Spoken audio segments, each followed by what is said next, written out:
और धर्म को जब नफरत का हथियार बनाया जाता है तो उज्जैन जैसी घटना होती है। लेकिन ऐसी घटनाओं की आग में ही घी तब पड़ता है जब राजनीतिक दल अपने फायदे के लिए रंगों को भी अलग अलग धर्मों में बांट देते हैं। इसीलिए अब बात होगी हरा वर्सेस भगवा वाली सियासत की, जिसका हम बिल्कुल भी पैरोकार नहीं करते।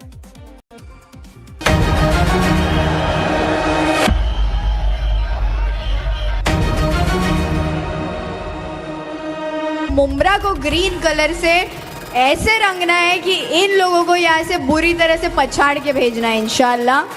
हर एक कैंडिडेट इंशाल्लाह 5 साल बाद सिर्फ और सिर्फ MIM का आएगा। किसी ने कितना भी कुछ बोला, ग्रीन करेंगे, हरा करेंगे, तो तुम्हारे सपने भी सच नहीं हो सकते हैं।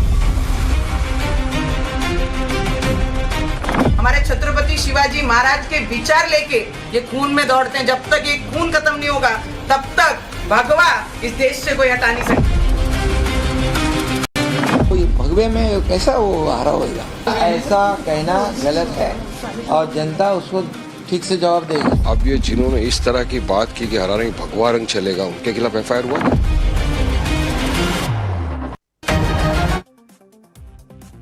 राजनीति में रंग ऐसे ही होते हैं। मौसम चल रहा है 26 जनवरी का, तिरंगे का, और तिरंगे के वक्त में कैसे देश को एकजुट होना चाहिए, तीनों रंगों की बात करनी चाहिए। लेकिन यहाँ तो हरा और भगवा की लड़ाई चल रही है। बात ये महाराष्ट्र की, हरा बनाम भगवा हो गया झगड़ा तेज। इसीलिए हमारे राष्ट्रीय झंडे में ये दोनों रंग हैं और दोनों का रंग, सम्मान और उनकी जो हैसियत है वो बिल्कुल बराबर की है। 3 दिन बाद, जैसा कि मैंने बताया, 26 जनवरी को जब देश गणतंत्र दिवस मनाएगा तो राजधानी दिल्ली के कर्तव्य पथ से लेकर देश के गांव-गांव में पंचायत तक हर जगह तिरंगा लहरा रहा होगा। ये तिरंगा भारत की विविधता, एकता और गौरवशाली विरासत का जीवंत प्रतीक है। राष्ट्रध्वज के ऊपर पट्टी केसरिया है या फिर भगवा कह लें, यह शक्ति, साहस, त्याग और बलिदान को दिखाता है। सबसे नीचे का रंग हरा है, जो कि समृद्धि, हरियाली और किसानों की मेहनत को समर्पित माना जाता है। बीच की पट्टी सफेद रंग की है, जो कि शांति, सत्य, शुद्धता और सद्भाव का संदेश देती है। जबकि बीच में नीले रंग से अशोक चक्र बना हुआ, जो कि निरंतर प्रगति, न्याय को दर्शाता है। यह चक्र यह भी बताता है कि शांति स्थिर नहीं है, बल्कि सक्रिय प्रयास से बनी रहती है। तो फिर इस तिरंगे के 2 रंगों में झगड़ा क्यों बढ़ाया जा रहा है और कौन बढ़ा रहा है? आप उन राजनीतिक शख्सियतों को, उनके चेहरों को पहचान लीजिए। राजनीतिक लड़ाई क्यों हो रही है इस तिरंगे के मौसम में?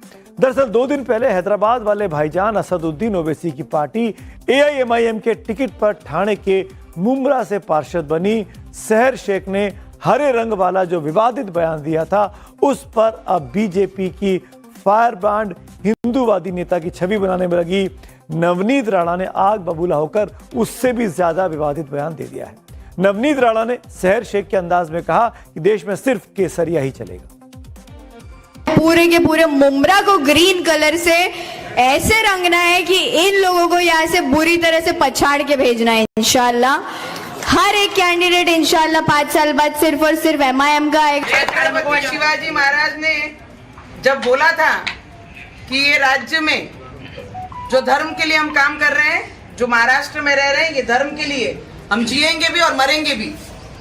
किसी ने कितना भी कुछ बोला, ग्रीन करेंगे, हरा करेंगे, तो तुम्हारे सपने भी सच नहीं हो सकते हैं। हमारे छत्रपति शिवाजी महाराज के विचार लेके ये खून में दौड़ते हैं। जब तक ये खून खत्म नहीं होगा तब तक भगवा इस देश से कोई हटा नहीं सकता। इतना छत्रपति शिवाजी महाराज की सेना में मुस्लिम भी थे, मुसलमान के साथ लड़ाई लड़ रहे थे। खैर, सहर शेख ने विक्ट्री स्पीच में 5 साल में मुमरा को हरे रंग से रंगने का ऐलान किया। मानो मुसीबत मोल ले ली। बीजेपी ने पुलिस से शिकायत कर दी तो फौरन पुलिस ने सहर शेख को नोटिस भी जारी कर दिया। सांप्रदायिक सद्भाव को लेकर वार्निंग दे दी। इतने ही नहीं, FIR भी दर्ज हो गई। विवाद बढ़ा तो सहर शेख ने सफाई भी दी, वो भी आप सुन लीजिए। क्योंकि मेरा झंडा फॉर्चुनेटली हरा है तो मैं हरा रंग रंगना चाहूंगी मुमरा में। मैं फिर से ये बोलूंगी, और ये पार्टी लेवल पॉलिटिक्स पे बात की गई थी। अब इसको ऑपोजिशन ने रिलीजियस पॉलिटिक्स जो वो खेलते हैं ना, उन्होंने इसको कम्युनल पॉलिटिक्स बना दिया। ये किसी कम्युनिटी से कोई कलर का लेना देना नहीं है।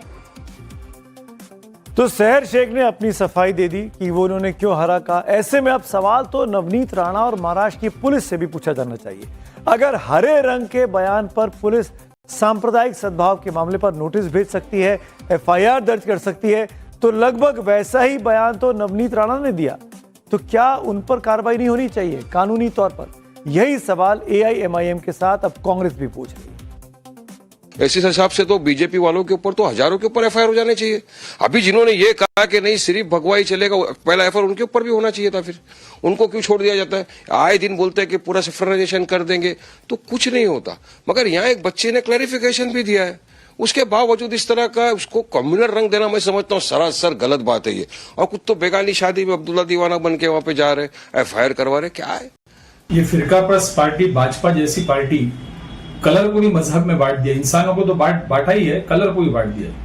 अब हरा कलर से क्या तकलीफ है? मुंबई में भाजपा और शिवसेना की पहले आवाज थी, नारे थे कि keep Mumbai green and clean, Mumbai शहर को हरियाली कर दे, साफ रख दे। तो ग्रीन यानी हरियाली की बात होती, इससे तकलीफ कहां से क्या आई? लेकिन कहते हैं नेताओं की रंगत और संगत ऐसी होती है कि फायदे नुकसान के रंग का चश्मा अपनी आंखों पर वो डाल लेते हैं। महाराष्ट्र के डिप्टी सीएम और शिवसेना प्रमुख एकनाथ शिंदे भी अब हरा और भगवा की सियासत में कूद पड़े हैं। कह रहे हैं कि सहर शेख ने जो कुछ कहा जनता उसे सबक सिखाई। मैंने आपको अभी पहले ही कहा मराठी में, ये ठाणे जिला भगवा है। ये हमारे धर्मवीर आनंद दिघे साहब का बाले किला गढ़ है और मुमरा ठाणे जिला में ही है, छोटा है। वो भगवे में कैसा वो हरा होगा? ऐसा कहना गलत है और जनता उसको ठीक से जवाब देगी। खैर, सहर शेख तो एक बच्ची है। अब पुलिस के नोटिस के बाद उसने ये कहा है कि हम सब हरा कर देंगे, का मतलब हम हरे पेड़ लगाएंगे। तो बेटा सहर शेख, आप पेड़ ही लगाना, आप हरे पेड़ ही लगा सकते हो, क्योंकि ये महाराष्ट्र की भूमि है। ये छत्रपति शिवाजी महाराज और धर्मवीर छत्रपति संभाजी महाराज की भूमि है। कुदरत ने हजारों रंग दिए हैं, वो इसलिए कि एक ही रंग में सबको मत बांधो, या फिर रंगों में इंसानों को, देश को मत बांधो। लेकिन रंगों पर राजनीति का रंग चढ़ता है तो वो सांप्रदायिक हो जाता है। महाराष्ट्र में पहले सहर ने रंग पर जहर बोया और फिर नवनीत राणा ने। अब ये नेता भले ही अपने बयान के अलग अलग मायने बताएं, लेकिन धर्म जैसे संवेदनशील मसले पर सोच समझकर बोलना ही चाहिए।